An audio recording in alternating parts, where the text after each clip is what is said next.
Quentin ne peut plus supporter ses contraintes. Il se sent prisonnier, c'est trop dur de vivre sur la terre sainte.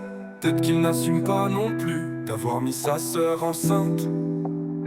Dans sa famille, visiblement, on ne plaisante pas lors des étreintes. Il cherche sur la carte sa prochaine destination. Mais avant tout, il veut choisir avec soin la population. Donc après de longues heures de réflexion, le pays des Helvètes a retenu son attention. C'est l'histoire d'un capot en fuite, avec de gros penchants sodomites, à la recherche d'un réseau, pourquoi pas de jésuites, qui pourrait l'exfiltrer dans un pays pro-schmitt. Il paraît qu'à Genève la mer est bonne, et qu'il y a plein de filles super mignonnes. Lui ne veut pas de bretonne, il veut une Eva Braun.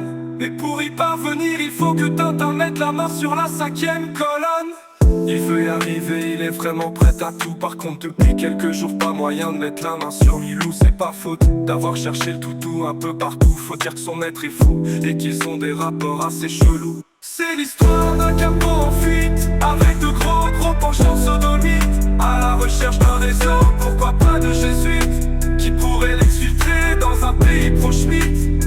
Il s'imagine qu'il va pouvoir profiter des banques au lourd passé. Il est ruiné et désocialisé, mais se voit déjà les mains pleines de billets. Dans sa tête tournent en boucle juste 2 idées: quitter la Judée puis obtenir de faux papiers.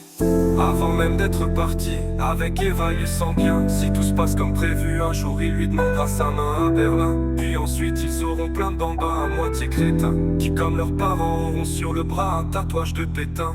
C'est l'histoire d'un capot en fuite, avec de gros penchants sodomites, à la recherche d'un réseau, pourquoi pas